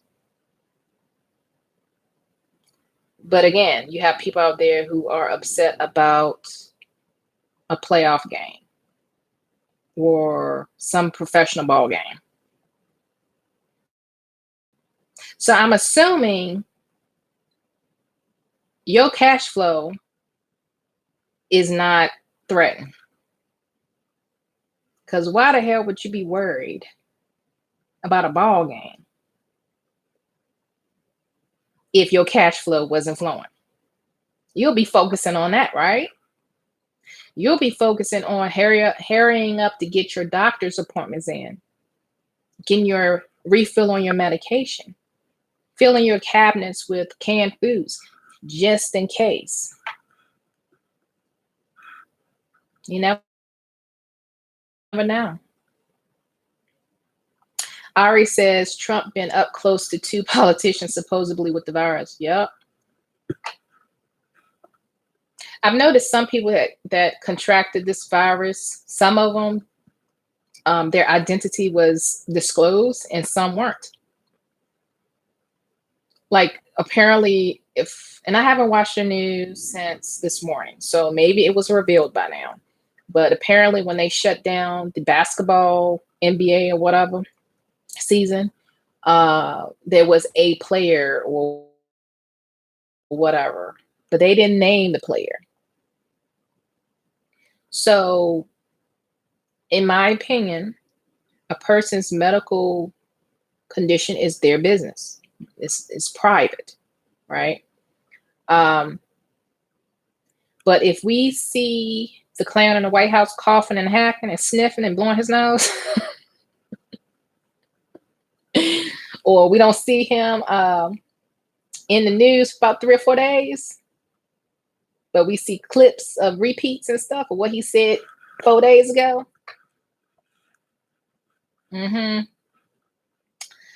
Ari says Doug Collins from Georgia and Brazilian whomever. Doug Collins from Georgia and Brazilian whomever. Are you talking about? Oh, they are 2 jazz players. Okay.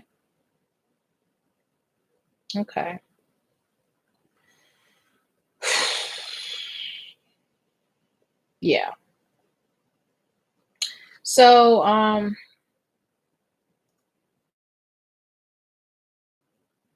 it's a lot to think about, but I wouldn't necessarily say I'm going to panic. I'm not a panic type person, and I don't know if that's because of my upbringing or what, because I think if you've been introduced to tragedy and dysfunction on different levels and shock and everything else, you eventually become numb to it. And honestly, I think I am close to being numb to a lot of things. And it's kind of sad.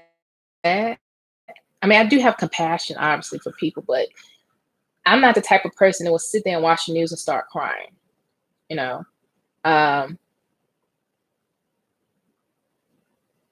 But I have become numb to, like, nothing is really surprising me these days.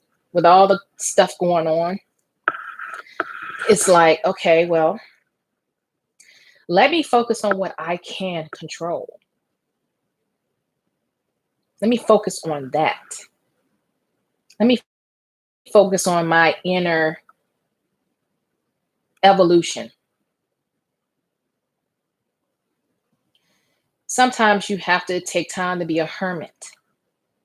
This whole thing may be forcing society to be hermits, to shed away things that are distracting and focus on ourselves and ours, meaning our family, our community. You get yourself, your family, your community right, then that in of itself will help everybody. So, like right now, I don't have the TV on. I get notifications via Facebook, like the local news channel in DC. I follow them on Facebook. They're pretty good. They keep me up to date on what's going on. But I'm not saturated in watching it all day, all afternoon, and right before I go to bed. Mm-mm, no. I choose to not live in fear.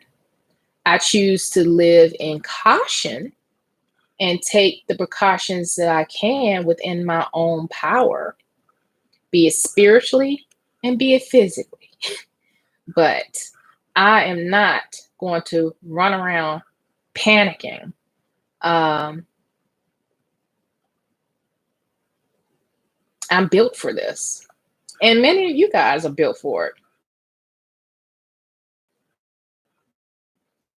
Many of you guys probably have lived in an environment where it's just been painful for a long time. And so something like this may be your opportunity to help people calm down, not be uh, in denial per se, but just to help people calm down and just take, you know, precautions.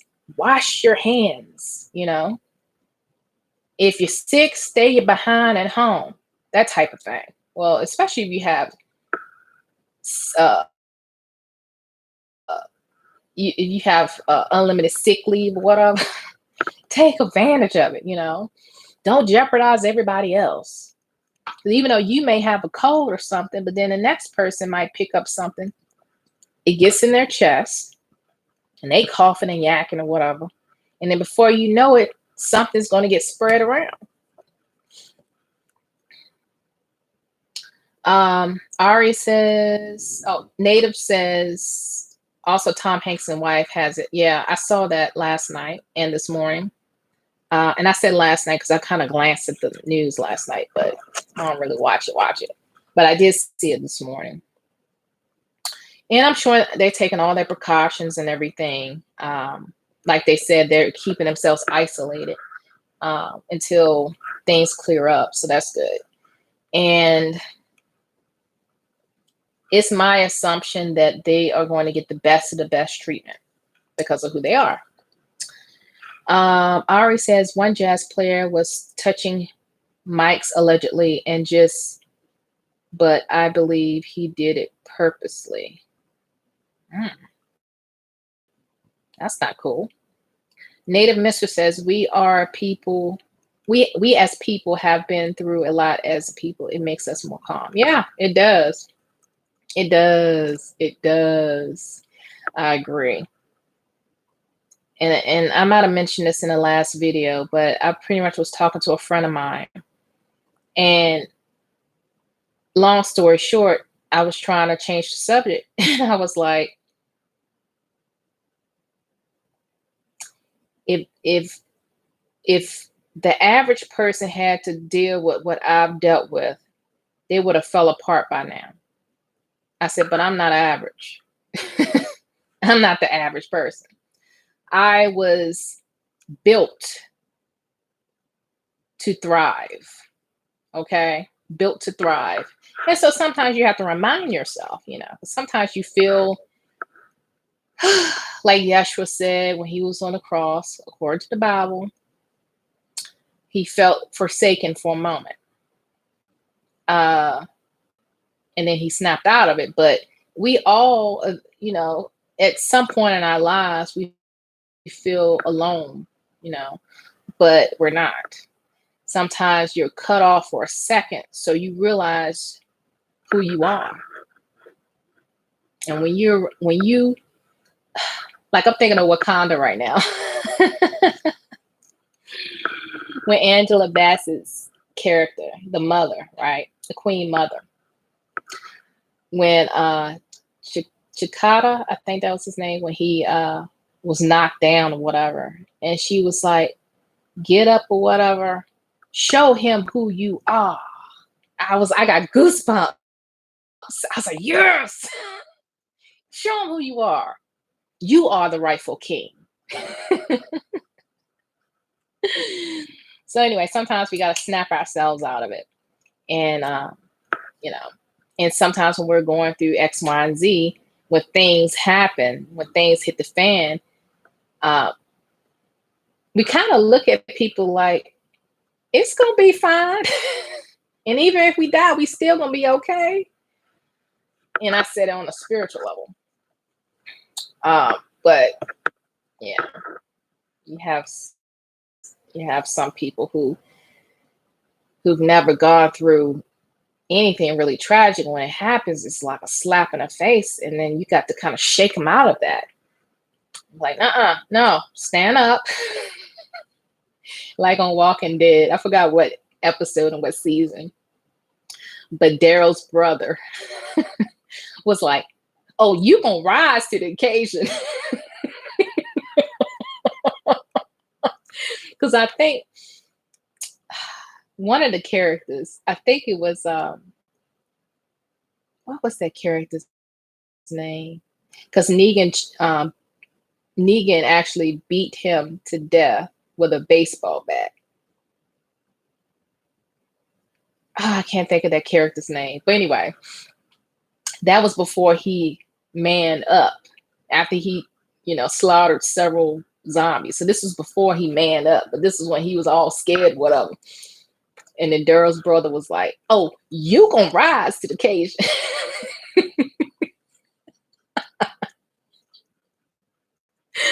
Oh, that was my favorite scene in that whole entire season, that whole show. Because it was like he came from rough, he came from the rough sides of the tracks. He was like, probably a troublemaker, bad boy, or whatever. And I'm sure he had his excuses of why he was the way he was. He was a bully or whatever. But but yeah, when what's his face is all nervous and scared, he's like, "Oh, you gonna rise to the occasion. We ain't got time for this." So I'm saying all of this, right? I'm saying all this when you have people coming from an angle of experiences that's trying and exhausting. When something like this happens that makes everyone nervous and scared, people tend to look at them like, it's okay. It's okay. Things may not, pan out the way we all hoped it would be, but we need to calm down. Hi, sweet. No worries. You don't have to apologize. This video will definitely be available once I end it. And I'll probably be ending it in a few minutes because it's been a minute. I started about 7:30, so we're a little over 2 hours now. And this is just me just talking off the top of my head as usual, giving you guys an update on what I'm doing. And yeah, that's about it. So guys, maybe I'm the guinea pig with a lot of this research, but whatever does work, whatever pans out from votesmart.org that I gave you guys information on, from contacting your state, in my case, Virginia, and claiming unclaimed property or funds that you never received. If all of that pans out, I would definitely let you guys know, because I want everybody to get what's owed to them. And I believe land and everything is probably owed to a lot of us. A lot of land was unfortunately ripped from underneath our family tree. I don't know how easy or difficult that would be to prove that 500 acres was taken illegally. There's property in my hometown on my mom's side that, long story short, there was a local country store owner in the early 1900s that started this whole credit thing. And a lot of people, poor folks where I'm from, didn't know how to read or write. They would, use their mark, an X or whatever. And even though that went on during slavery, where I'm from, that kept going on until probably my dad's generation. So I would say, 1940s, 1950s, people probably knew how to read and write. But anyway, So on my mom's side, a lot of the land was um, taken due to so-called unpaid balances at the country store. And people didn't know what they were signing. They just knew they needed a bag of flour and, some eggs or whatever. Well, not necessarily eggs. They probably had their own chickens, but they needed flour or they needed something from the racist country store owner. So they signed away their land. Half time they didn't know they were doing that because of a bag of flour or something. So once I get situated, and I always say situated, but once I'm settled where I am, I'll have more time to really dig deep in land and try to figure out if there's some unclaimed land in the state of North Carolina and the state of Virginia that's part of my family's tree, then that was not claimed properly. But again, as far as stocks, there's a stock called Gilead, I think, Gilead. Again, that's Gilead. Apparently, this company is involved in finding a vaccine or a cure or something for this latest virus. And their stocks went down today to about 69, maybe $68 per stock. I bought their stock 2 days ago and it was like $79. I just bought one stock. And I didn't get around to doing it this evening because I'm talking to you guys. But a lot of people are nervous about flying. So I decided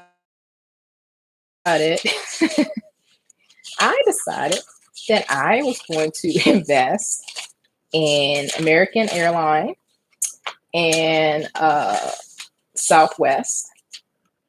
And then I was going to buy another stock, HOB, which is the acronym for a home builder. That dropped down to $9, I think. Banks also, bank stocks. When that interest rate drops, they're going to be losing some money. So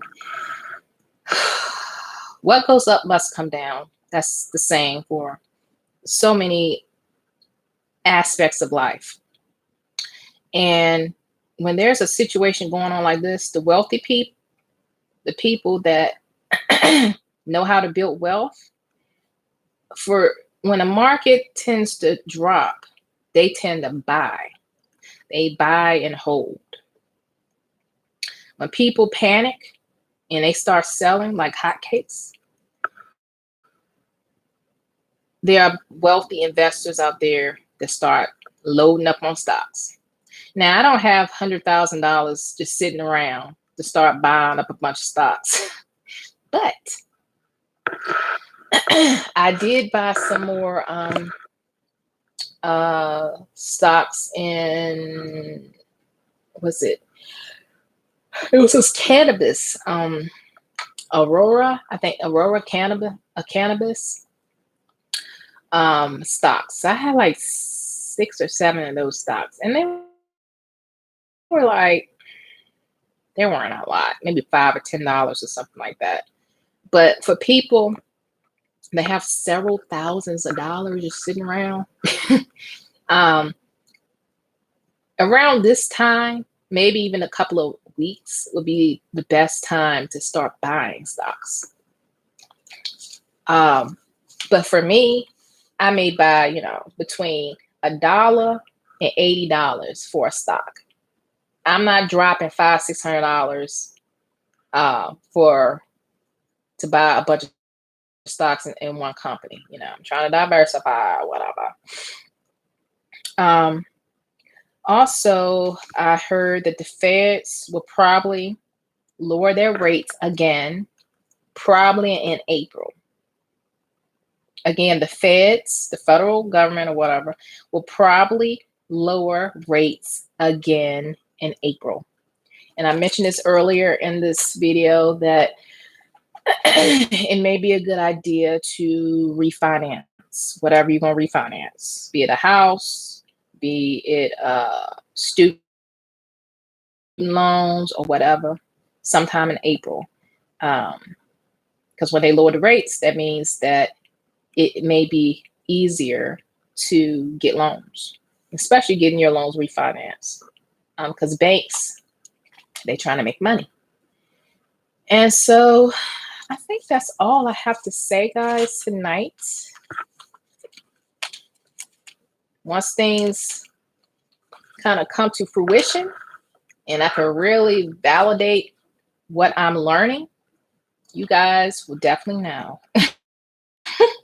And I might have a website where there's links you can click on so I can get paid for letting you guys know about great services and products or different opportunities out there that actually work for me, right? I'm not going to sit here and claim this worked, that worked, this worked, that worked, and I ain't even tried.